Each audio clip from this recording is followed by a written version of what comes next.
Asia cup के एक सनसनीखेज मैच के दौरान जब बांग्लादेशी कैप्टन मुशफिकुर रहीम ने पाकिस्तानी खिलाड़ी बूम अफरीदी का कैच ड्रॉप किया तो पूरी दुनिया ने बंगाली लड़कियों को टीवी की लाइव स्क्रीनों पर रोते और चीखते हुए देखा। यूं तो बांग्लादेश का कौमी खेल कबड्डी है, मगर क्रिकेट का इनको जुनून की हद तक शौक है। जुल्फकार अली भुट्टो ने इधर तुम उधर हम का नारा लगाया तो पाकिस्तान और इंडिया के बीच एक मुल्क नमूदार हुआ जिसे लोग बांग्लादेश के नाम से जानते हैं। ये नाम संस्कृत ज़बान के लफ्ज़ देशा से अक्स किया गया जिसके मानी कंट्री या लैंड के हैं। यूं बांग्लादेश का मतलब है बंगाली लोगों की सरजमीन। मीठी ज़बान और खूबसूरत हुस्न का मालिक बांग्लादेश, जहां पर कुदरती हुस्न और गुर्बत का चोली दामन का साथ है। ये देश आपके ख्वाबों से भी ज़्यादा सुंदर है। कहते हैं कि जितनी चादर हो इतने ही पाँव फैलाए जाएं, मगर बंगालियों ने तो चादर ही फाड़ दी। 17 करोड़ आबादी के साथ ये दुनिया का 8वां बड़ा मुल्क है, जिसके हर 1 किलोमीटर के रकबा पर तकरीबन 3000 लोग बसते हैं। कम उम्र बच्चों की शादियां करने पर बांग्लादेश दूसरे नंबर पर आता है। 19 साल से कम उम्र की लड़कियों को अक्सर इनसे दुगनी उम्र के मर्दों के साथ शादी पर मजबूर करने का रवाज आम है। बांग्लादेशी मुआशरे में लड़कियों को अभी भी एक बोझ तस्वर किया जाता है। ख़ानदान वालों की कोशिश होती है कि लड़की को किसी साहिब हैसियत मर्द के हवाले कर दिया जाए ताकि उन पर से मुआशी बोझ कम हो सके। बांग्लादेश में शादी के नकारनामे पर एक लफ्ज़ कंवारी भी इस्तेमाल होता था जिसके मानी कंवारी के होते थे। निकाह करते वक्त किसी भी लड़की से ये पूछा जाता था कि वो बताए कि आया वो कंवारी है या नहीं, मगर बांग्लादेशी हाई कोर्ट ने 25 अगस्त को अपने एक फैसले में कहा कि किसी भी खातून के लिए लाजम नहीं कि वो अलानिया तौर पर यह बताए कि वो अपनी शादी के वक्त कंवारी है या नहीं। हाई कोर्ट के मुताबिक निकाहनामा में कंवारी या कुमारी का लफ्ज़ ख़त्म करके इसकी जगह ये पूछा जाए कि आया कोई खातून अपनी शादी से पहले शादीशुदा थी या नहीं। ये वाहिद इस्लामी देश है जिसमें जिस्म फरोशी को कानूनी हक हासिल है। यहाँ पर दुनिया का 200 साल पुराना और सबसे बड़ा जिस्म फरोशी का इलाका कायम है। जिस्म फरोशी के इस अड्डे को सन 2014 में वीरान कर दिया गया, मगर दोबारा अब NGO की मदद से इसे बहाल किया गया। NGOs के मुताबिक जिस्म फरोशी भी एक काम है और इस इलाका की औरतों को और कोई काम करना ही नहीं आता। इसके बाद इस एरिया के गिर्द एक दीवार भी बना दी गई। इस हीरा मंडी की गलियां बहुत ही तंग हैं। इस अनोखी दुनिया के अपने ही कानून और अपने ही रस्म रिवाज हैं।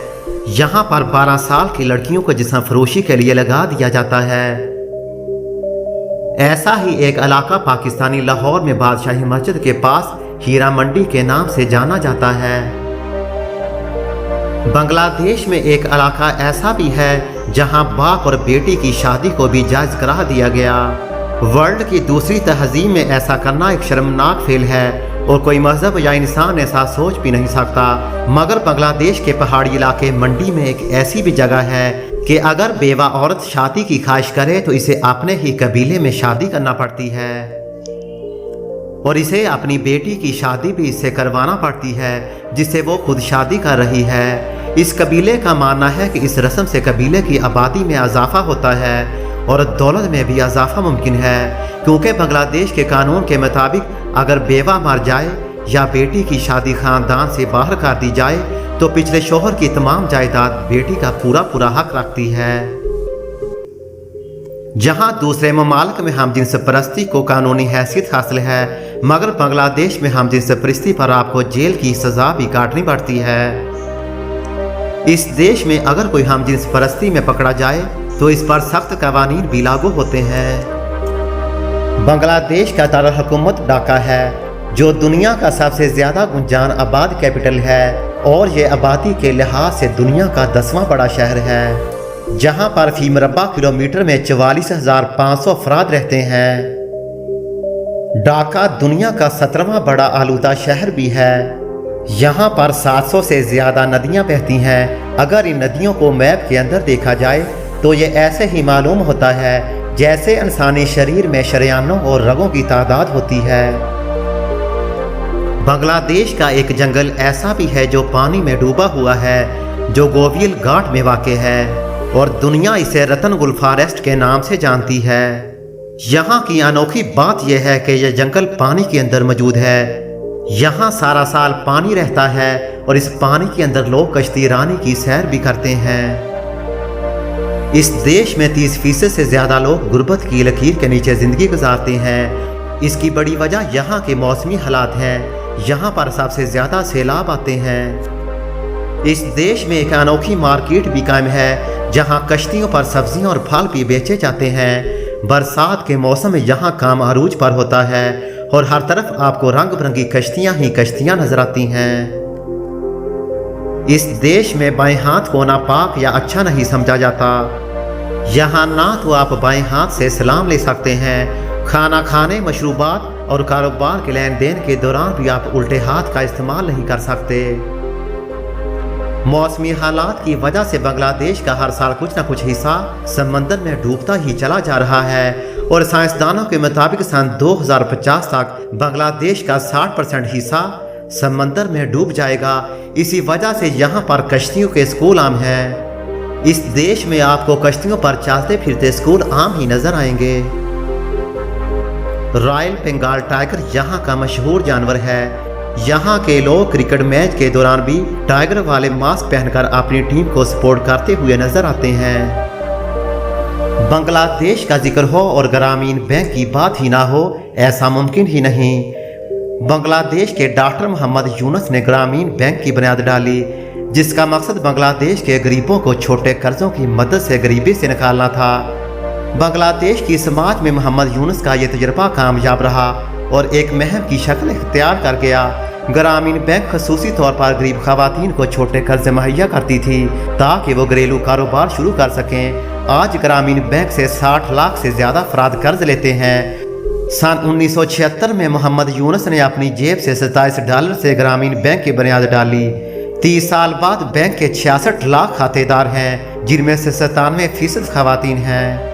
इस बैंक के मुलाजमीन की तादाद 22,000 से ज़्यादा है। ये दुनिया का वाहिद बैंक है जिसमें कर्जा वापसी की शरह 99% है, यानी अगर 100 लोग भी कर्जा लें तो वो सारे के सारे कर्जा वापस कर देते हैं। इसी वजह से डॉक्टर मोहम्मद यूनुस को अमन का नोबल इनाम भी दिया गया। ये बंगालियों का देश है और इस मुल्क में बंगाली ज़बान 98% से ज़्यादा बोली जाती है। इसके अलावा दूसरी ज़बानों में हिंदी और उर्दू ज़बान भी शामिल है। वियतनाम के बाद दुनिया का ये दूसरा देश है जिसमें मोटे अफराद की तादाद इंतहाई कम है। यहाँ के लोग मोटापा को पसंद नहीं करते। इस देश में रोज़ाना 2000 से ज़्यादा रसाले और ख़बारात शाया होते हैं, लेकिन मज़े की बात यह है कि यह रसाले और ख़बारात सिर्फ 15% लोगों तक ही पहुँच पाते हैं। हज के बाद दुनिया का सबसे बड़ा इंसानों का इज्तिमा बांग्लादेश में होता है। ये तबलीगी जमात का इज्तिमा होता है और पूरी दुनिया से तबलीगी जमात के लोग बांग्लादेश का सफ़र करते हैं। इस देश में 40% लोग शहरों में रहते हैं, जबकि 60% से ज़्यादा लोग देहात में रहते हैं। देहात में रहने वाले लोग 60% से ज़्यादा ज़राअत के शोबा से वाबस्ता हैं। दुनिया की 3% से ज़्यादा चाय की ज़रूरियात बांग्लादेश ही पूरी करता है। यहाँ पर तकरीबन 50 लाख से ज़्यादा लोग चाय के कारोबार से वाबस्ता हैं। सफ़ेद चावल यहाँ की सबसे मरगूब ग़िज़ा है। इसके अलावा सरसों की चटनी और मछली भी काफ़ी ज़्यादा पसंद की जाती है। बांग्लादेश में हर साल 80 से ज़्यादा फिल्में रिलीज़ की जाती हैं। इधर एक छोटी सी गली भी वाक़ है जो 200 मीटर से ज़्यादा लंबी है और इस 200 मीटर लंबी गली में 10,000 से ज़्यादा अफराद रहते हैं। इस देश में 17 से ज़्यादा एयरपोर्ट हैं और रोज़ाना 15,000 से ज़्यादा लोग हवाई जहाज़ का सफ़र भी करते हैं। करप्ट देशों में बांग्लादेश दुनिया में 14वें नंबर पर आता है।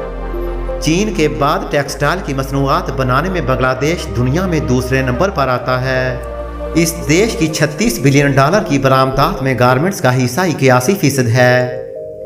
बांग्लादेश बनने से पहले बंगालियों को ये ताना दिया जाता था कि इन्हें बच्चे पैदा करने के अलावा और कोई काम ही नहीं।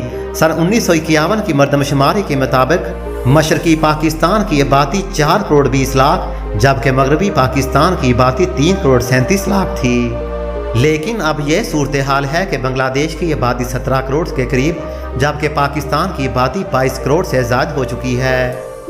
बांग्लादेश में औसत उम्र 72 साल से ज़्यादा, जबकि पाकिस्तान में 66 के करीब है। आबादी ज़्यादा होने के बावजूद हर पाकिस्तानी शहरी पर $980 का कर्जा है, जबकि बांग्लादेशी में फ़ी शहरी कर्जा $434 है। बांग्लादेश के अलग होने में भुट्टो का हाथ था। मगरबी पाकिस्तान से सिर्फ 81 सीटें लेकर 161 सीटें लेने वाले मुजीबुर रहमान से नाजायज़ तौर पर हुकूमत छीनी और भुट्टो ने नारा लगाया, इधर हम और उधर तुम। भुट्टो का खानदान तो अभी तक जलील हो रहा है, मगर मुजीबुर रहमान की बेटी शेख हसीना वाजिद अभी भी बांग्लादेश पर हुकूमत कर रही हैं। इस देश का झंडा 2 रंगों से मिलकर बना है, सुर्ख और सब्ज। सब्ज का मतलब खुशहाली होता है, जबकि सुर्ख का मतलब कुर्बानी के हैं। ये वही कुर्बानी है जो यहाँ के लोगों ने अपना वतन हासिल करने के लिए दी थी। इस देश की आर्मी में 3 लाख से ज़्यादा फौजी जवान मौजूद हैं, जिनमें से 22,000 एयरफोर्स के जवान भी शामिल हैं। इसके अलावा जदीद असला से लैस खलीज फारस का तीसरा बड़ा बहरी बेड़ा भी बांग्लादेश के पास मौजूद है। इस देश का सरकारी नाम पीपल्स रिपब्लिक ऑफ बांग्लादेश है। ढाका को सिटी ऑफ मॉस्क्स भी कहा जाता है। यह दुनिया का वाहिद शहर है जिसमें 1000 से ज़्यादा मस्जिदें मौजूद हैं। सबसे ज़्यादा ट्रेन का सफ़र भी बांग्लादेशी लोग करते हैं। सोशल मीडिया पर बांग्लादेश की ट्रेन की एक वीडियो भी वायरल हुई थी, जिसमें वाज़े तौर पर देखा गया इस ट्रेन की छतों और हत्ता कि इस ट्रेन के आगे पीछे भी लोगों का हजूम था। ईद की छुट्टियों की वजह से लोग अपने घरों को वापस आ रहे थे, मगर एक ट्रेन मिलने पर ही लोगों ने इसे ही गनीमत जाना और इस ट्रेन को खचाखच बांध दिया गया। बांग्लादेश में दुनिया का सबसे बड़ा बीच भी है, जिसे बाजार बीच का नाम दिया जाता है। यह बीच 120 किलोमीटर लंबा है। अगर बांग्लादेश के बॉर्डर की बात की जाए तो इसके 3 साइड्स इंडिया और एक साइड बर्मा के साथ मिलती है। यूं तो दुनिया में 4 किस्म के मौसम पाए जाते हैं, मगर बांग्लादेश दुनिया का वाहिद मुल्क है जहां पर 6 मौसम मिलते हैं और इसे प्लेग्राउंड ऑफ सीजन्स भी कहा जाता है। इस देश में 90% से ज़्यादा मुसलमान रहते हैं, जबकि बाकी 10% हिंदू और सिख मत के पैरोकार भी ज़िंदगी बसर करते हैं। अगर बांग्लादेश पाकिस्तान से अलग ना होता तो आज पाकिस्तान दुनिया का सबसे बड़ा और सबसे ज़्यादा मुस्लिम आबादी वाला मुल्क होता। इस देश की महिलाएं बहुत ही ज़्यादा खूबसूरत होती हैं। इन महिलाओं की बड़ी बड़ी हिरन जैसी आंखें देखने वालों को अपना गर्विदा बना लेती हैं। तो दोस्तों, कैसी लगी आपको बांग्लादेश के बारे में दिलचस्प व अजीब मालूमात? वीडियो अच्छी लगे तो इसे ज़्यादा से ज़्यादा लाइक और शेयर ज़रूर कीजिए। आपसे मुलाकात होगी एक नई वीडियो के साथ। बिलाल अहमद को इजाज़त दीजिए। अल्लाह हाफिज़।